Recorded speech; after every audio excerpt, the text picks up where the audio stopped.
Annual MASC Short Play Festival.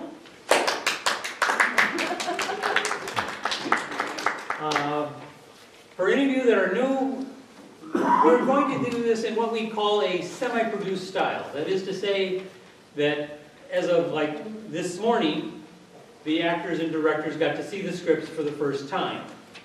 They've had, some of these plays have been rehearsed, I don't know, 20, 30 minutes before being presented to you this evening. But they do an amazing job. This year we ended up with a lot more submissions than we've had in years past. We went from basically 15 submissions to 55. And we've gotten a lot from New York and California, and if you look in the program, the last show we'll be presenting was a playwright who lives in Auckland, New Zealand. So we are officially an international festival now. The first play is Amusing Willie, written by Donald Loftus, directed by Stacy Abraham, who wants to introduce her cast.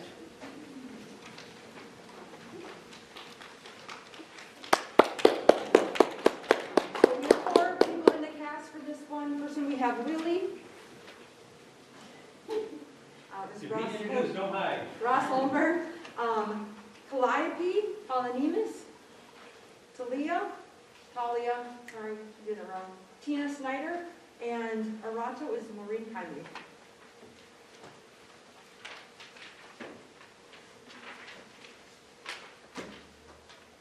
The muses are sitting and listening to Willie, and he's explaining his new play to them.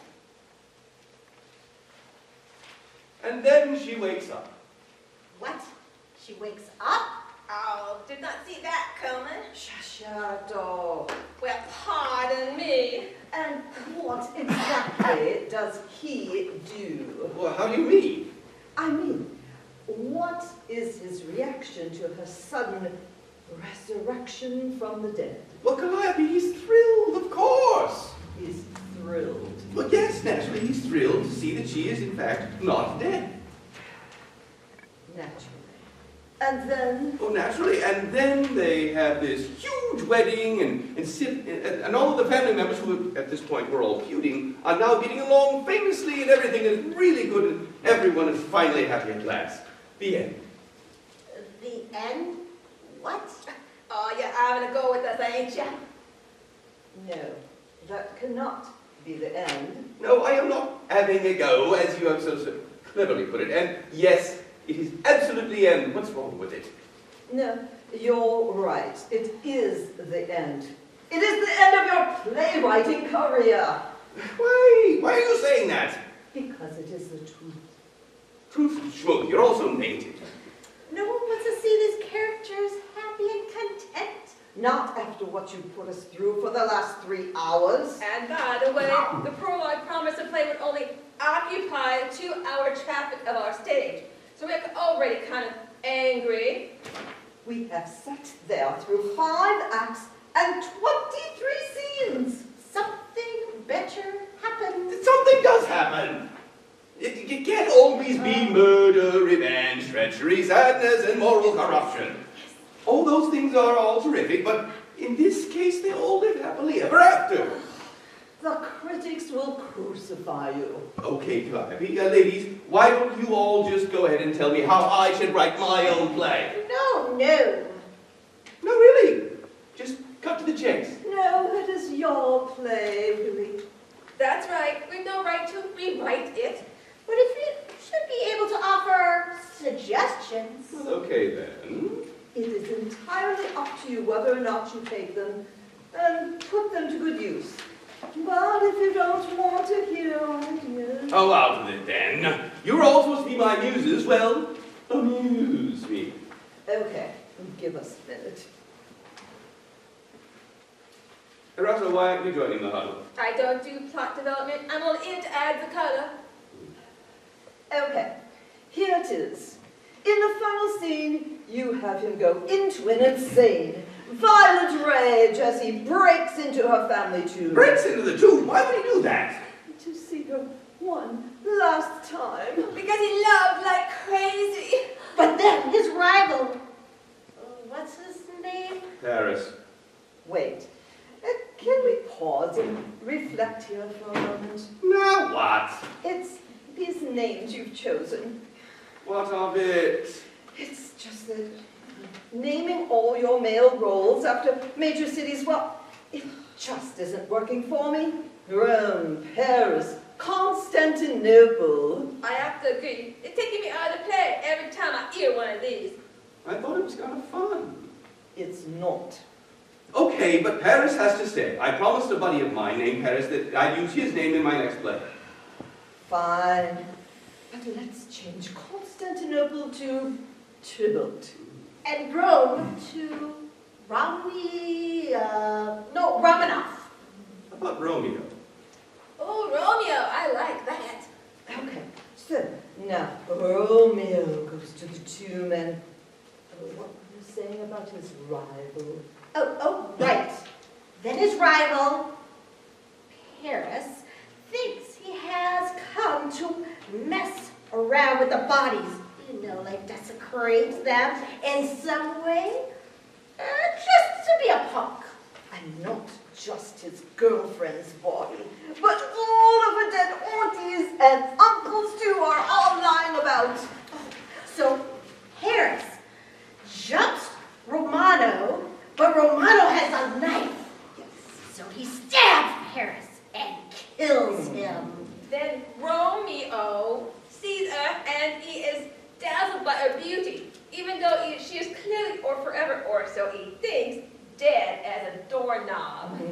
And without hesitation, he kisses her, drinks the poison, and dies by her side. What? He kills himself? So now, Mercutio, Tybalt, Romeo, and Paris are all dead. What a fun play! And isn't Sleeping Beauty going to be surprised when she finally wakes up? Oh, hold on. A moment later, the friar arrives and discovers the dead bodies of Romeo and Paris. She then awakens from her death-like sleep and looks for Romeo, saying, "Where is my Romeo?" Then, upon seeing the bodies of Romeo and Paris, she freaks out. And she takes Romeo's dagger and kills herself right there. Holy crap, now they're all dead. Nah, I'm afraid so. But how's the audience going to feel about this? They're going to love it. Okay, you know, while I do appreciate your help and guidance, I have to say this time I must put my foot down and go with my own artistic instincts. Bad idea. The last time you did that, you gave us the two gentlemen of Verona. That's right. And what a piece of garbage that was. Okay, that's being a little harsh, don't you think? Well, don't take it personally, darling. I worked on that piece of garbage for like a fortnight. Don't get me wrong, there were a couple of witty lines. Well, maybe just one. Yes, but really, most of the play was a steaming pile. Yeah, It's true, Willie. And while I'm not one to judge past works by present standards, the casual misogyny at the conclusion of the play was alone awful enough to make the whole evening a disturbingly dismal dumpster fire. Thalia, you hate everything I do. Willie, that is simply not true. Just name another one. Pericles. Okay, you got me there. It wasn't the rancid cesspool that two gentlemen was, and I actually liked Act 4, but you're right. The first three acts were so wretched. I thought you were trying to write a horrific play. And if you were, then you succeeded. Thank you. At one point, one of the dull characters discusses how poor his speaking is. I thought, for sure, you're trying to be ironic. Oh, but if we are bringing up the works that are better left forgotten, let's not forget the two noble kinsmen. Too late, everyone else has. I thought you muses were supposed to inspire me. Just so you know, right now, the only thing you're inspiring me to choose is a different career. Oh, come on. We just named a few of the nasty ones. Most of your other works will probably last another 5, maybe 6 years. The rest of your plays are quite good, actually. Hold on, lest we forget charmless, plotless, lead characterless, and that was entitled The Merry Wives of Windsor. Oh, come on. There were a few charming bits in that one. Not really. And this is why you need to heed our words.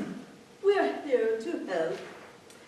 We're reminding you of their past second-rate excursions into the stage, not to be torment to express, as you tormented every character and most of the audience in The Taming of the Shrew, but instead to help you.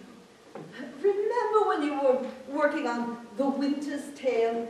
We told you that you had to make a decision. Was it to be a comedy or a tragedy? It can't be both, but did you listen? You haven't mentioned the Henrys. Can I therefore assume that you liked the Henrys? Actually, 4 and 6 left me cold. 8, I left at intermission. Don't get me wrong, it wasn't bad. But it was still not nearly as good as it could and should have been. Comedy of Errors. Too sweet. Timon of Athens. Too bitter. Midsummer Night's Dream. Too fluffy. That's it. I'm turning in my quill pen for a hammer and saw. I'll be a carpenter and I'll be done with the lot of it. Oh, nonsense. You have and will continue to write brilliant plays. Not every play has to be life-changing. Fun and smart also have their places. We are only reminding you of some of your past advices. Advices that you ignored so that you will make the right decisions about this play that you are working on. That's right, Willie. We are here to inspire you, help you. And, of course, it will always be your decision whether you take our advice or not. And whether you have a grand success or a pathetic failure. Okay, I understand, and I do appreciate your help.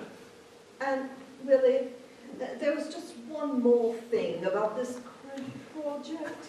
This play that you are working on. Yes, Calliope, what is it? It's the title. The title? Romeo and Jezebel. Just doesn't fall right on the ear. Give that some thought, will you? Okay, I will.